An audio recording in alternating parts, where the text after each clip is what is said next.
And now, part 3 of Professor Victor Singing Eagle's Native American Literature class here at Sisseton Wahpeton College. This is Tuesday, February 5th, 2025, and I got to get this done because another class is coming in here any minute. So let's get started, shall we? Yes, we shall. Ladies and gentlemen, I was reading from this book, or getting ready to read from this book from Zitkala-Sa called American Indian Stories. So here we go. I got all these little sticky notes on here because I thought these are remarkable for our class. This is talking about her own childhood. It says here, a wigwam of weather-stained canvas stood at the base of some irregularly ascending hills. A footpath wound its way gently down the sloping land till it reached the broad river bottom. Creeping through the long swamp grasses that bent over it on either side, it came out on the edge of the Missouri. Here, morning, noon, and evening, my mother came to draw water from the muddy stream for our household use. Always when my mother started for the river, I stopped my play to run along with her. She was only of medium height. Often she was sad and silent, at times which her full arched lips were compressed into hard and bitter lines, and shadows fell under her black eyes. Then I clung to her hand and begged to know what made the tears fall. "Hush, my little daughter, we must never talk about my tears." And smiling through them, she patted my head and said, "Now, let me see how fast you can run." I'm going to stop it there, and I'm going to jump to another part. She's telling her life story is what she's going. This is a memoir of Zitkala-Sa, talking about when she was a little kid on the edge of the Missouri River. And as she's telling her story, she sees these kids who are banging talking about, "Oh, check it out, all these Washichu are coming, and they're coming from a place where there's lots of nice, beautiful red apples, and they're inviting us children to come and join them." And she starts begging her mother, "Mom, I want to go with all the other kids." So let me keep reading. Mom says, "Don't believe the white man's lies. Don't believe a word they say. Their words are sweet, but, my child, their deeds are bitter.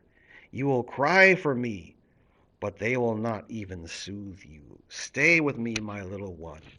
So her mother is warning her not to go run off with the other kids who are jumping on a boat and on a train and going off to Indian school, which is called boarding schools, and up north we call them residential schools. Now, somehow she has convinced her mother to let her go to this place. And now she's stuck with all these other little Indian kids with their hairs cut short, and they're getting ready to cut her hair. Let me read. "The first day in the land of apples was a cold, bitter one, for the snow still covered the ground and the trees were bare. A large bell rang for breakfast, its loud, metallic voice crashing through the belfry, overheard and into our sensitive ears. The annoying clatter of shoes on bare floors gave us no peace. The constant clash of harsh voices with an undercurrent of many voices murmuring in an unknown tongue made a bedlam within which I was securely tied. A pale-faced woman with white hair came up after us. We were placed in a line of girls who were marching into the dining room. These were Indian girls in stiff shoes and closely clinging dresses. The small girls wore sleeved aprons and shingled hair. As I walked noiselessly in my soft moccasins, I felt like sinking into the floor, for my blanket had been stripped from my shoulders.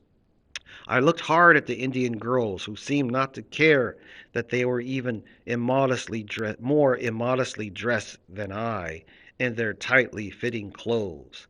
While we marched in, the boys entered at an opposite door. I watched for the 3 young braves who came in our party. I spied them in the rear ranks, looking as comfortable as I felt. So I'm not going to read the whole thing, but She's telling the story of the first day, and she's getting ready for dinner or breakfast, I should say, and she's looking at all these kids, and a lot of them are already got their hairs cut.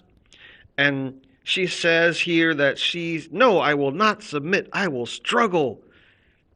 And as soon as she got her chance, she ran and hid under a bed upstairs, but she got caught. Let me read some more. She struggled. I struggled. Let me see. I cried aloud, shaking my head all the while until I felt the cold blades of the scissors against my neck. Then I heard them gnaw off one of my thick braids. Then I lost my spirit.